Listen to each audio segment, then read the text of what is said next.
Hello YouTube!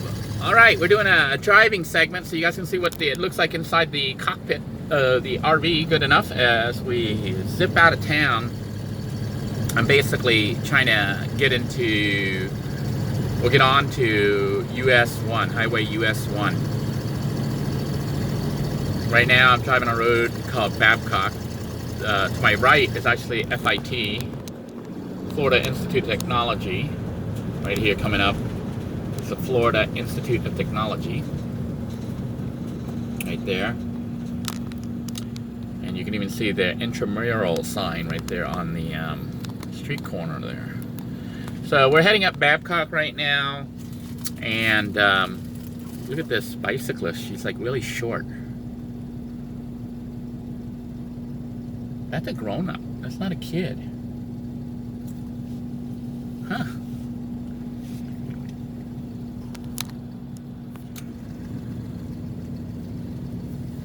That little thing you're seeing on the corner is actually my suction cup holder for the camera holder.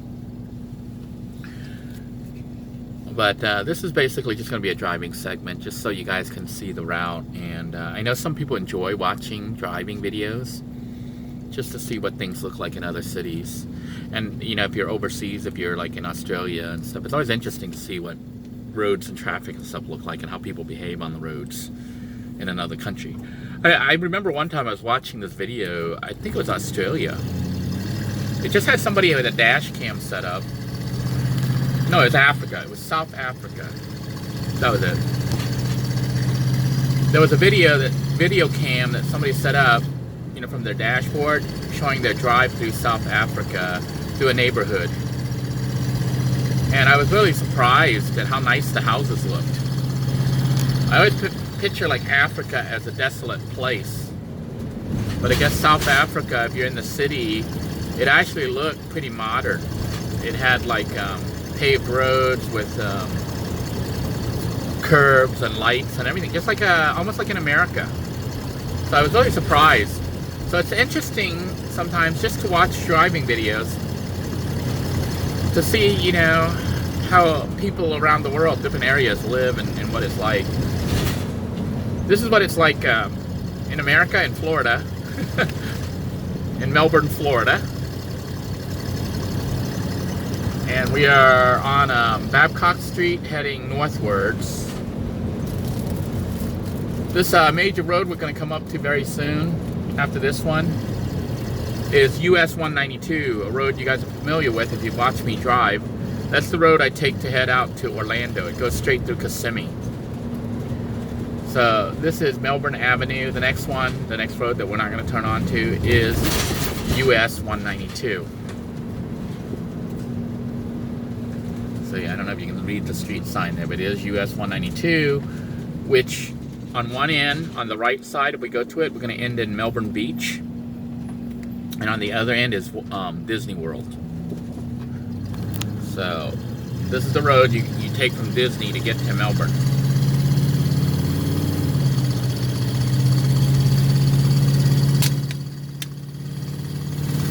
You hear how loud this thing is.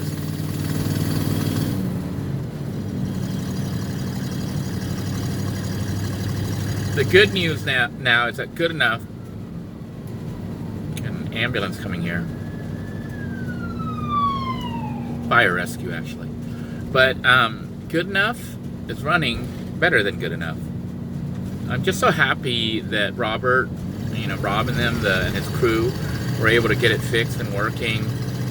Other than the noise, this vehicle is doing very well from my perspective. I feel I'm starting to get some confidence in driving it.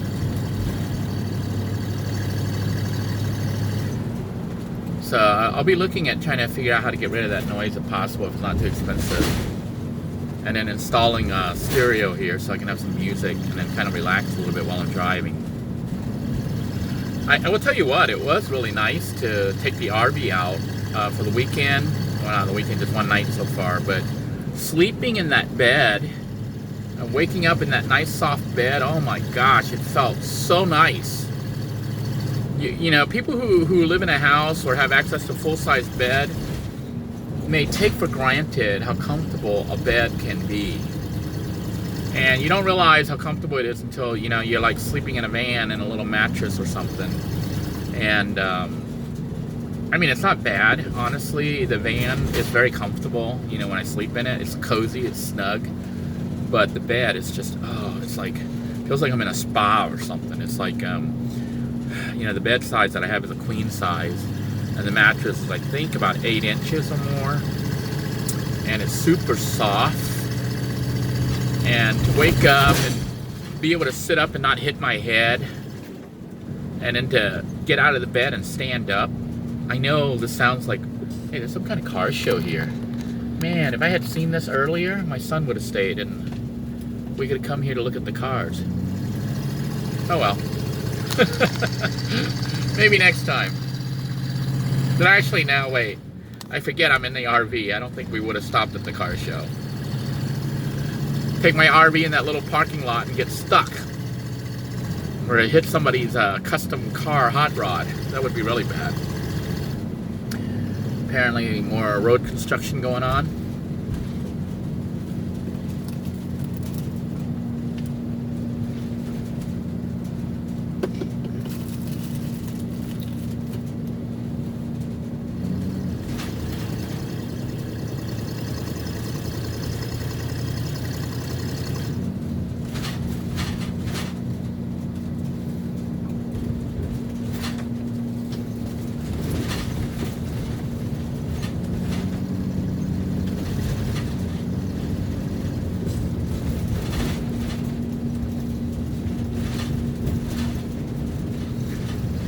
I don't know if they're widening Babcock down here or if they're going to rebuild it or what.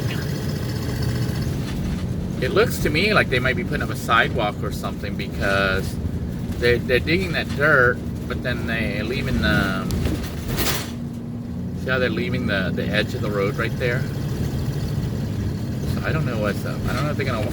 So if they were going to widen it, they would remove all that curb, the curb that was there on that lane. They're leaving for some weird reason.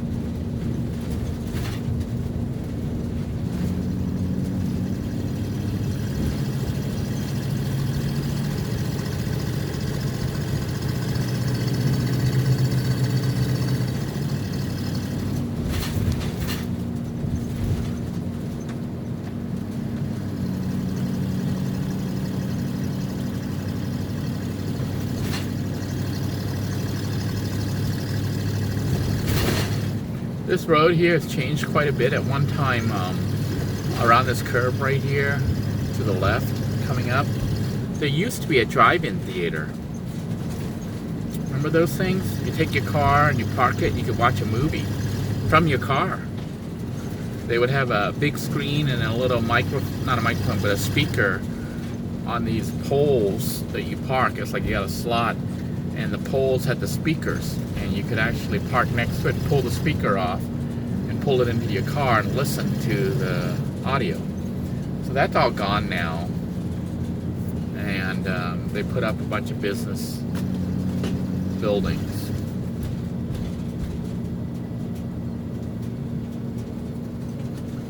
And it looks like we made it to Highway US 1. So US 1 at this junction is called Harbor City Boulevard. You know, it's interesting because US 1 actually goes under a lot of different names. You got Highway US 1, you got Old Dixie Highway, Harbor City Boulevard. I don't know, sometimes it might even be called Riverside. Riverside might be the other road on the other side of US 1 that runs alongside the river.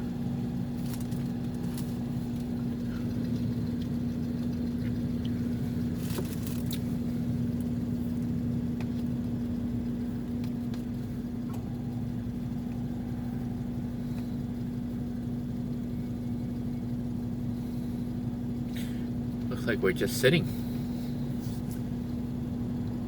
I'm gonna go ahead and pause the video because I don't know if you guys want to just sit here for 3 to 5 minutes. Alright, an hour later, the light has finally turned green. Alright, it wasn't really an hour, but it was quite a bit of time. I think that light was like at least 3 to 5 minutes. Something in the road. Okay. We are now on US 1 heading north.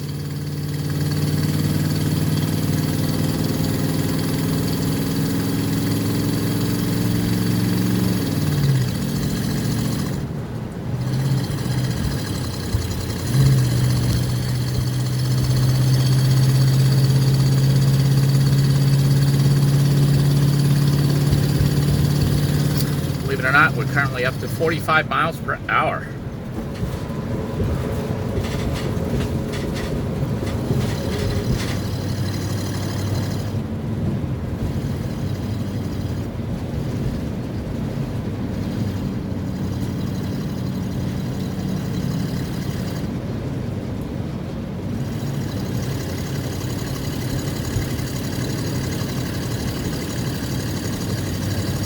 I try to move over from the fast lane to the middle lane.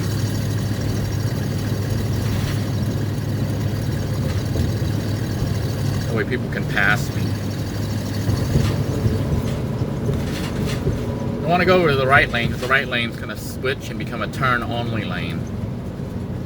And even this right lane here will become a turn lane, I think, if I'm not careful. Like when I get to Pineda, it actually forces you to exit the Pineda ramp, which I don't want to do.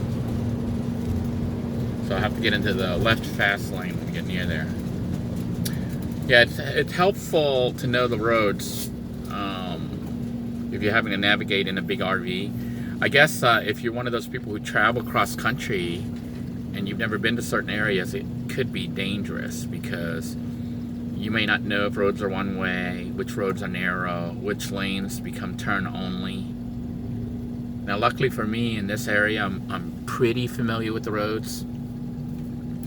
So I know that right now I'm okay in this middle lane, but the right lane's going to end soon, and the middle lane that I'm in becomes the right lane. And then the right lane will actually force a turn at Pineda. So I have to go into the left lane before I get to Pineda. By the way, for those of you wondering reference, this is, see, notice it says West Ogallie Boulevard.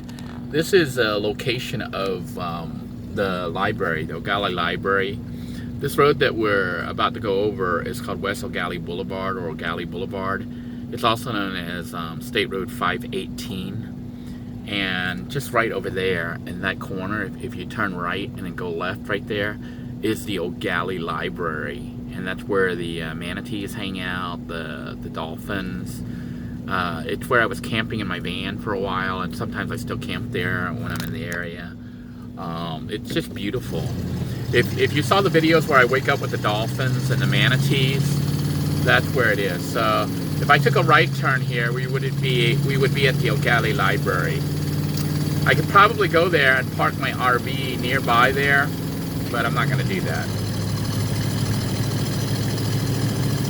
In a way, I'm kind of rushing to get back to the RV storage location.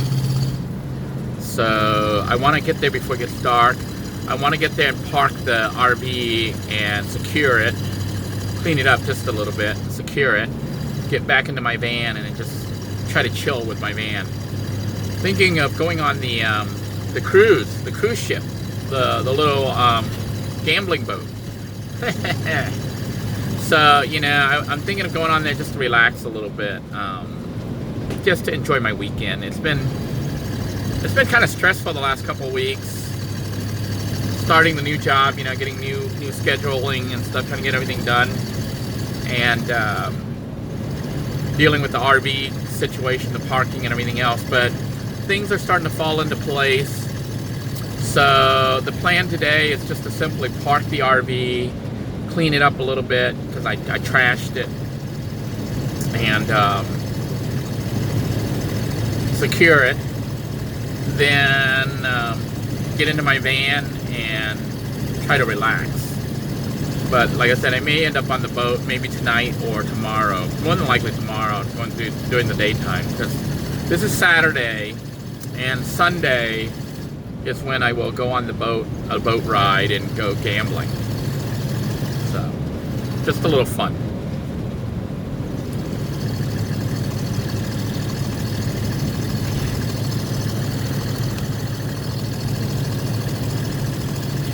This is Highway US 1 in Brevard County, Florida. Actually, the city of Melbourne. I think it's like Indian Harbor City is what they call this city, I think.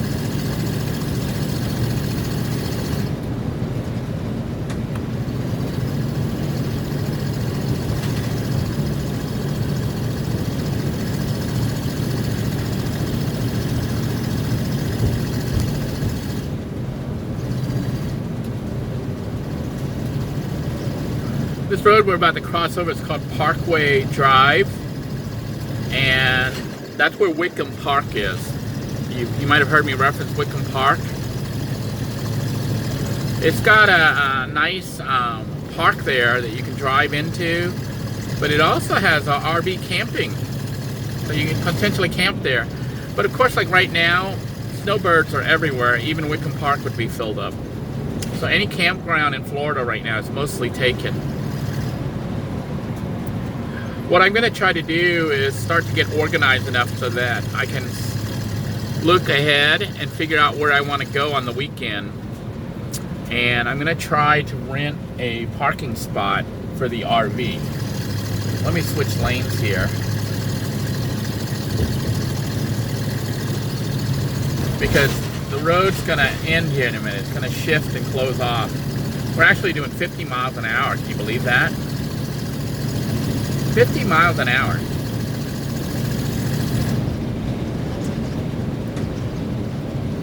So if I can get to the point where I can look and plan ahead, I can start looking at various campgrounds throughout Florida and possibly booking a slot for 1 or 2 nights, which could cost upwards of $100 or more.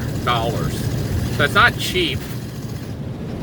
It depends on the campground, but on average they're anywhere from $40 to $50. The other thing is to consider, I think Connie sent me some links for, Florida doesn't have BLM lands, but it's got like water management districts.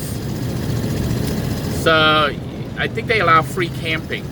I'll have to double check all that. She sent me some links, some videos. Maybe we'll talk about that once I get a chance to review those videos.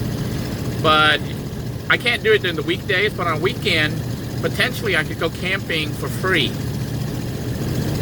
Or I could look around some of these campgrounds and see if they have an open slot. And like I said, they're probably going to run me upwards of $50 to $60 a night. It's kind of expensive.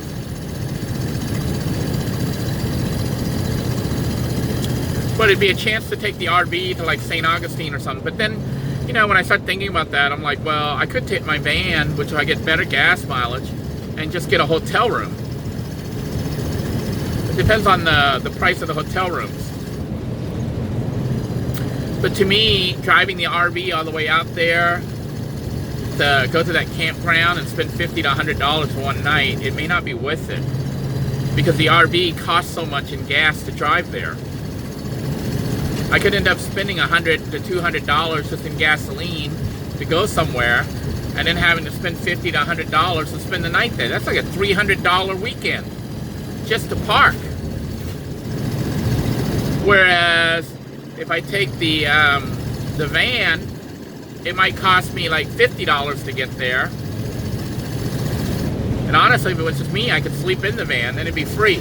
But if I have my kids or whatever with me, I could get a hotel room. So it'd be like $100, $150 for that weekend, which is expensive. But half the price of taking the RV, because the RV uses so much gas.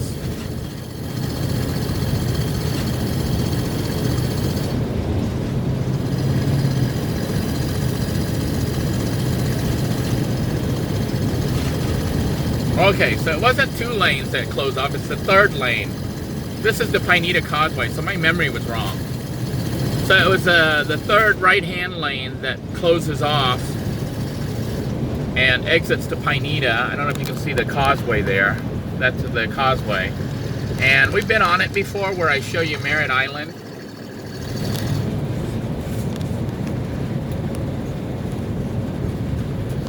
I don't know if this thing's still recording. It looked like I hit a button, but it looks like it's still recording. Anyhow, we've been to the causeway before on Merritt Island. And we went on that really scenic ride, but that's all over there on the island side right there. I know you can't see it because there's some buildings here. But to the right of us is the Indian River, and we actually cruised down that before. This road that we're on is US 1. Some of you have been with me for a long time. Might remember me on Rusty Iron Van, cruising up US 1 or down US 1 this way to get to work. And the car was like not overheating, but then eventually it started overheating. Remember, that thing had no coolant at all. I was able to drive it with no coolant because the coolant was like leaking. The water pump was broken.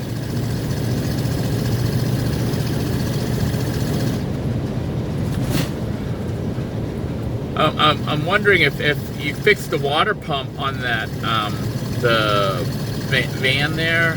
Remember Rusty Iron Van? If you fix the water pump, maybe the whole vehicle would have been correct at that point, running well. Then you have a really nice vehicle. But I don't know what it costs to fix the water pump. I guess if you do the work yourself, it's not too expensive, but if you had to hire somebody to do it, it might be really, really expensive.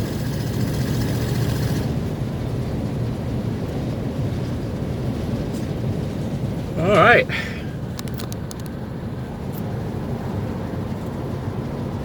I'm gonna go ahead and shut the camera off because I think you guys might be getting bored of the driving videos. Let me know if you appreciate the driving videos, if you want me to run them through all the way through, you know, just have like extended driving. But the big problem is they take a long time to upload. This video is already at 21 minutes, 22 minutes, which is pretty long. So, you know, and then I don't know if people actually watch these, or if I'm just wasting time filming it and then wasting more time uploading it. Let me know in the comments down below. In the meantime, I hope you're all enjoying yourself wherever you are and enjoying any rides that you are able to go on. Please take care of yourselves. Stay safe. God bless you all. Have a great day now. Bye-bye. Bye-bye, everybody.